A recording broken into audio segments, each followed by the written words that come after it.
Patna December 16 Bihar ಮುಖ್ಯಮಂತ್ರಿ ನಿತೀಶ್ ಕುಮಾರ್ ಕಾರ್ಯಕ್ರಮವೊಂದರಲ್ಲಿ ವೇದಿಕೆ ಮೇಲೆ ವೈದ್ಯೆಯ ಇಜಾಬ್ ಎಳೆದಿರುವ ಘಟನೆ ನಡೆದಿದ್ದು ತೀವ್ರ ವಿರೋಧ ವ್ಯಕ್ತವಾಗಿದೆ. ಸತೀಶ್ ಕುಮಾರ್ 10ನೇ ಬಾರಿಗೆ ಬಿಹಾರದ ಮುಖ್ಯಮಂತ್ರಿಯಾಗಿ ಪ್ರಮಾಣವಚನ ಸ್ವೀಕರಿಸಿದ್ದಾರೆ. ಅವರ ಮಾನಸಿಕ ಆರೋಗ್ಯದ ಬಗ್ಗೆ ವಿರೋಧ ಪಕ್ಷ ಪ್ರಶ್ನೆಗಳನ್ನೆತ್ತಿದೆ. ಸರ್ಕಾರಿ ಕಾರ್ಯಕ್ರಮವೊಂದರಲ್ಲಿ ವೈದ್ಯರಿಗೆ ಪ್ರಮಾಣ ಪತ್ರ ಹಸ್ತಾಂತರಿಸುವಾಗ ಮೊದಲು ವೈದ್ಯೆಗೆ ಇಜಾಬ್ ತೆಗೆಯುವಂತೆ ಸನ್ನೆ ಮಾಡಿ ಬಳಿಕ ಅವರೇ ಕೈಯಿಂದ ನಕಾಬ್ ಕೆಳಗಿಳಿಸಿದ್ದಾರೆ. ಕೆಲವರು ನಗುತ್ತಿದ್ರೆ ಉಪಮುಖ್ಯಮಂತ್ರಿ ಸಾಮ್ರಾಟ್ ಚೌಧರಿ ನಿತೀಶ್ ಅವರನ್ನು ತಡೆಯಲು ಪ್ರಯತ್ನಿಸುತ್ತಿರುವುದನ್ನು ವಿಡಿಯೋದಲ್ಲಿ ಕಾಣಬಹುದು. ಕಾಂಗ್ರೆಸ್ ಇದನ್ನು ನೀಚ ಕೃತ್ಯ ಎಂದು ಕರೆದಿದೆ. ಅವರು ಮುಖ್ಯಮಂತ್ರಿ ಸ್ಥಾನಕ್ಕೆ ರಾಜೀನಾಮೆ ನೀಡಬೇಕು ಎಂದು ಒತ್ತಾಯಿಸಲಾಗಿದೆ. ಅವರ ಮಾನಸಿಕ ಆರೋಗ್ಯ ಕ್ಷೀಣಿಸುತ್ತಿರುವುದಕ್ಕೆ ಇದು ಸಾಕ್ಷಿ ಎಂದು ಹೇಳಿವೆ.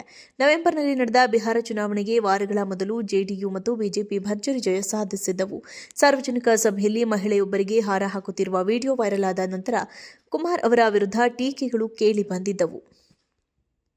ಪಾಟ್ನಾ ಡಿಸೆಂಬರ್ 16 ಬಿಹಾರ ಮುಖ್ಯಮಂತ್ರಿ ನಿತೀಶ್ ಕುಮಾರ್ ಕಾರ್ಯಕ್ರಮವೊಂದರಲ್ಲಿ ವೇದಿಕೆ ಮೇಲೆ ವೈದ್ಯೆಯ ಇಜಾಬ್ ಎಳೆದಿರುವ ಘಟನೆ ನಡೆದಿದ್ದು ತೀವ್ರ ವಿರೋಧ ವ್ಯಕ್ತವಾಗಿದೆ. ಸತೀಶ್ ಕುಮಾರ್ 10ನೇ ಬಾರಿಗೆ ಬಿಹಾರದ ಮುಖ್ಯಮಂತ್ರಿಯಾಗಿ ಪ್ರಮಾಣವಚನ ಸ್ವೀಕರಿಸಿದ್ದಾರೆ. ಅವರ ಮಾನಸಿಕ ಆರೋಗ್ಯದ ಬಗ್ಗೆ ವಿರೋಧ ಪಕ್ಷ ಪ್ರಶ್ನೆಗಳನ್ನೆತ್ತಿದೆ. ಸರ್ಕಾರಿ ಕಾರ್ಯಕ್ರಮವೊಂದರಲ್ಲಿ ವೈದ್ಯರಿಗೆ ಪ್ರಮಾಣ ಪತ್ರ ಹಸ್ತಾಂತರಿಸುವಾಗ ಮೊದಲು ವೈದ್ಯೆಗೆ ಇಜಾಬ್ ತೆಗೆಯುವಂತೆ ಸನ್ನೆ ಮಾಡಿ ಬಳಿಕ ಅವರೇ ಕೈಯಿಂದ ನಕಾಬ್ ಕೆಳಗಿಳಿಸಿದ್ದಾರೆ.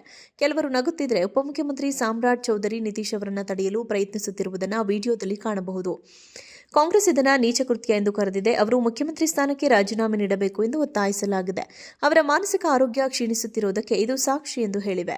ನವೆಂಬರ್ನಲ್ಲಿ ನಡೆದ ಬಿಹಾರ ಚುನಾವಣೆಗೆ ವಾರಗಳ ಮೊದಲು ಜೆಡಿಯು ಮತ್ತು ಬಿಜೆಪಿ ಭರ್ಜರಿ ಜಯ ಸಾಧಿಸಿದ್ದವು.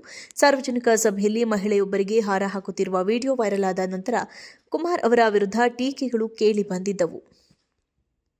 ಪಾಟ್ನಾ ಡಿಸೆಂಬರ್ 16 ಬಿಹಾರ ಮುಖ್ಯಮಂತ್ರಿ ನಿತೀಶ್ ಕುಮಾರ್ ಕಾರ್ಯಕ್ರಮವೊಂದರಲ್ಲಿ ವೇದಿಕೆ ಮೇಲೆ ವೈದ್ಯೆಯ ಇಜಾಬ್ ಎಳೆದಿರುವ ಘಟನೆ ನಡೆದಿದ್ದು ತೀವ್ರ ವಿರೋಧ ವ್ಯಕ್ತವಾಗಿದೆ. ಸತೀಶ್ ಕುಮಾರ್ 10ನೇ ಬಾರಿಗೆ ಬಿಹಾರದ ಮುಖ್ಯಮಂತ್ರಿಯಾಗಿ ಪ್ರಮಾಣವಚನ ಸ್ವೀಕರಿಸಿದ್ದಾರೆ. ಅವರ ಮಾನಸಿಕ ಆರೋಗ್ಯದ ಬಗ್ಗೆ ವಿರೋಧ ಪಕ್ಷ ಪ್ರಶ್ನೆಗಳನ್ನೆತ್ತಿದೆ.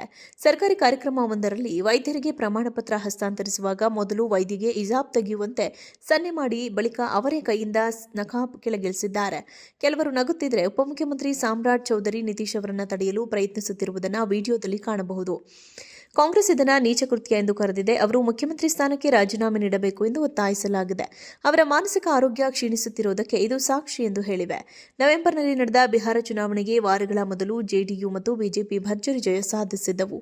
ಸಾರ್ವಜನಿಕ ಸಭೆಯಲ್ಲಿ ಮಹಿಳೆಯೊಬ್ಬರಿಗೆ ಹಾರ ಹಾಕುತ್ತಿರುವ ವಿಡಿಯೋ ವೈರಲ್ ಆದ ನಂತರ ಕುಮಾರ್ ಅವರ ವಿರುದ್ಧ ಟೀಕೆಗಳು ಕೇಳಿ ಬಂದಿದ್ದವು.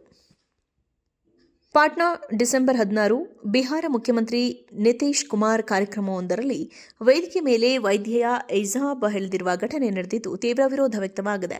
ಸತೀಶ್ ಕುಮಾರ್ 10ನೇ ಬಾರಿಗೆ ಬಿಹಾರದ ಮುಖ್ಯಮಂತ್ರಿಯಾಗಿ ಪ್ರಮಾಣವಚನ ಸ್ವೀಕರಿಸಿದ್ದಾರೆ. ಅವರ ಮಾನಸಿಕ ಆರೋಗ್ಯದ ಬಗ್ಗೆ ವಿರೋಧ ಪಕ್ಷ ಪ್ರಶ್ನೆಗಳನ್ನೆತ್ತಿದೆ.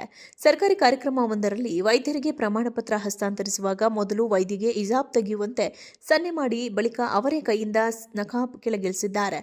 ಕೆಲವರು ನಗುತ್ತಿದ್ರೆ ಉಪಮುಖ್ಯಮಂತ್ರಿ ಸಾಮ್ರಾಟ್ ಚೌಧರಿ ನಿತೀಶ್ ಅವರನ್ನು ತಡೆಯಲು ಪ್ರಯತ್ನಿಸುತ್ತಿರುವುದನ್ನು ವಿಡಿಯೋದಲ್ಲಿ ಕಾಣಬಹುದು.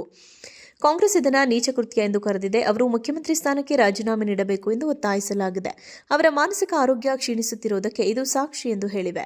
ನವೆಂಬರ್ನಲ್ಲಿ ನಡೆದ ಬಿಹಾರ ಚುನಾವಣೆಗೆ ವಾರಗಳ ಮೊದಲು ಜೆಡಿಯು ಮತ್ತು ಬಿಜೆಪಿ ಭರ್ಜರಿ ಜಯ ಸಾಧಿಸಿದ್ದವು. ಸಾರ್ವಜನಿಕ ಸಭೆಯಲ್ಲಿ ಮಹಿಳೆಯೊಬ್ಬರಿಗೆ ಹಾರ ಹಾಕುತ್ತಿರುವ ವಿಡಿಯೋ ವೈರಲ್ ಆದ ನಂತರ ಕುಮಾರ್ ಅವರ ವಿರುದ್ಧ ಟೀಕೆಗಳು ಕೇಳಿ ಬಂದಿದ್ದವು.